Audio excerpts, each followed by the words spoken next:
एक शहर लगता है 10 दिन पहले होके आया हूं, बेलगावी। वहां से 100 किलोमीटर दूर एक मंदिर है, वो अभी तक हमारे देश के पुरातत्व विभाग को पता नहीं है। वो मंदिर है जिस जगह भगवान राम ने शबरी के बेर खाए थे। पूरा इतिहास आपका गौरवशाली है, क्योंकि कुछ पागल, कुछ जुनूनी जब यहां आए, जो रेगिस्तान में ऊंट की पीठ पे खड़े होकर खजूर तोड़ते थे, वो जब पागल यहां आए तो उन्होंने कहा अब एक किताब आ गई है, तो अब दुनिया में किसी किताब की आवश्यकता नहीं है। उसी पागल ने नालंदा, जो दुनिया का पहले विश्वविद्यालय था, या आज की युवा पीढ़ी को पता होना चाहिए जो समझते हैं कि ऑक्सफोर्ड बहुत पुराना है, ऑक्सफोर्ड की औकात नहीं थी नालंदा के सामने।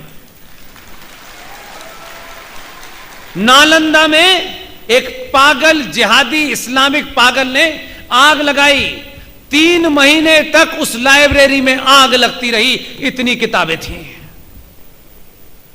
यह हमारा दुर्भाग्य है, हमारा लालच और कायरता है कि इतिहास में जिस आदमी ने विश्व के पहले विश्वविद्यालय में आग लगा करके उसे समाप्त कर दिया गया, हम इतने लालची, कायर, डरपोक हो गए कि हमने उस खिलजी के नाम से एक स्टेशन का नाम रखा है।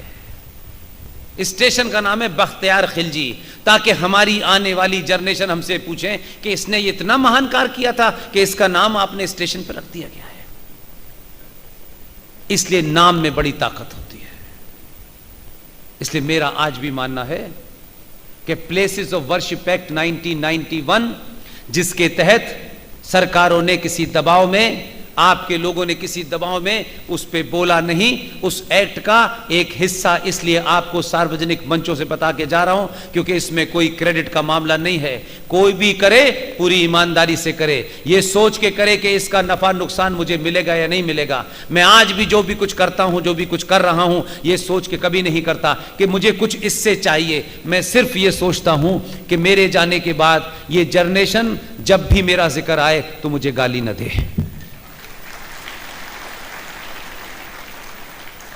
इसलिए वो काम करिए, बाकी काम सब होते रहेंगे। मरने से मत डरिए।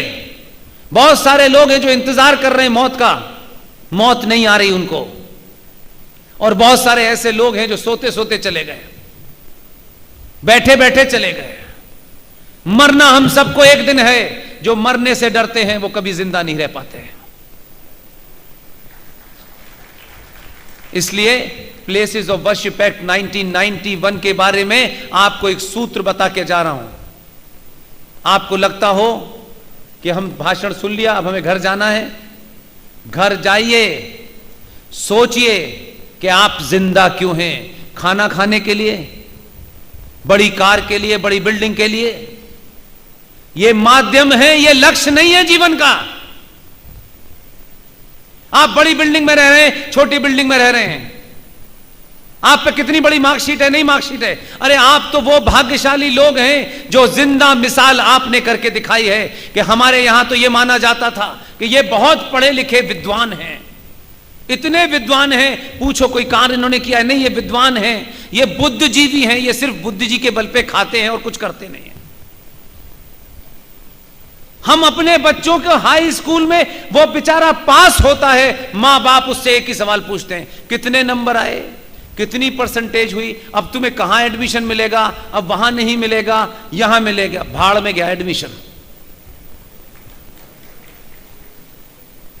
दुनिया में किसी देश का इतिहास उठा के देख लीजिएगा, जिस देश ने कहीं भी, कोई छोटा से छोटा देश देख लीजिएगा, जिस देश में मार्कशीट ओरिएंटेड समाज हो जाए, मेरी मार्कशीट में इतने नंबर आए हैं, मुझे नौकरी में, मैं तो अमेरिका जाऊंगा, मुझे वहां जाऊंगा, जब इस तरीके की होड़ लग जाए तो समझ लीजिए कि आप समाप्त हो रहे हैं। पूरी दुनिया का रिकॉर्ड उठा के देखेंगे, जिस जिस देशों में मार्कशीट की चिंता करने वाले लोग सत्ता पे बैठे, देश बिक गया। जब जब वो लोग आए जिनके पास मार्कशीट नहीं थी, तो राष्ट्र बचता हुआ नजर आ रहा है, क्योंकि आपने ऐसे को भेजा है जिसके पास मार्कशीट ही नहीं है। इसलिए उसे अपनी मार्कशीट की चिंता नहीं होती कि मेरी मार्कशीट ये है, मुझे ये बनना है। वो कहता है मुझे कुछ नहीं बनना, मुझे बना के छोड़ के जाना है। इसलिए प्लेसेस ऑफ वर्शिप एक्ट 1991 को एक प्रावधान है, उस प्रावधान के तहत यह कानून पूरे देश में लागू है। 1991 में नरसिम्हा राव ने बनाया था, और इस कानून के तहत सनातनियों के आस्था के केंद्र और दुनिया के बेहतरीन आर्किटेक्चर, जब दुनिया के अंदर इस किस्म की बिल्डिंगें तक नहीं बनती थी, कोई उनका इमेजिनेशन भी नहीं था, उन मंदिरों को एक ही कानून के तहत 40,000 मंदिरों को यह कहा गया कि 15 अगस्त 1947 को जो उनकी स्थिति है अब ये यही रहेगी, इसको बदला नहीं जा सकता। लेकिन इतने सालों में 91 से लेकर के 2022 हो गई, किसी ने आपको इसका कोई तोड़ बताया? बड़े बड़े ज्ञानी हैं, बड़े बड़े संगठन बने हैं, वकीलों के भी संगठन हैं, बहुत सारे संगठन हैं। यह बात बिल्कुल 10 पैसे की बात थी, ये बता देते हैं। उसके अंदर एक प्रावधान है भारत के संविधान के तहत। भारत के संविधान में धारा 254 ब्रैकेट में 2,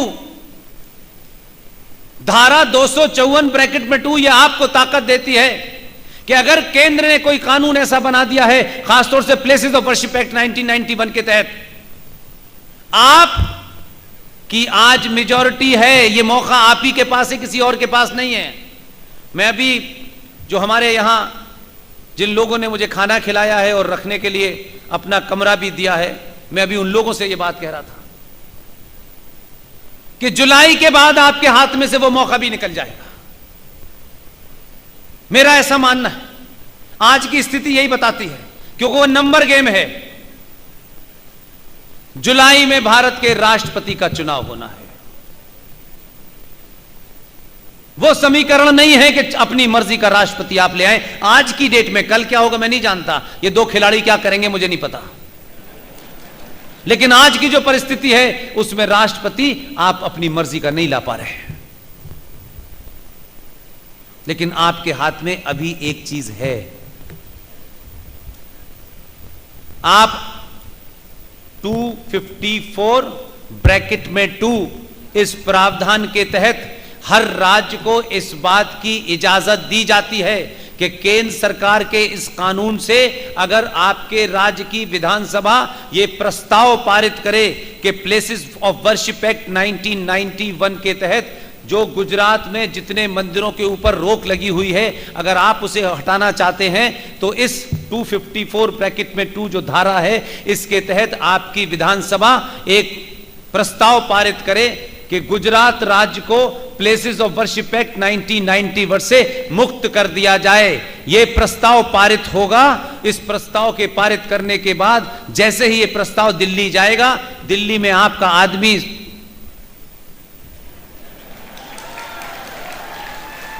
राष्ट्रपति के जैसे ही उस पर साइन होंगे, गुजरात राज्य में 39,000 में से कोई 3-4 हजार ऐसे मंदिर हैं जो पुरातत्व महत्व के हैं, जो हमारी आस्थाओं के केंद्र हैं, उनके साइन करने के बाद यह कानून पूरे गुजरात से हट जाएगा। यह ताकत अभी आपके पास है।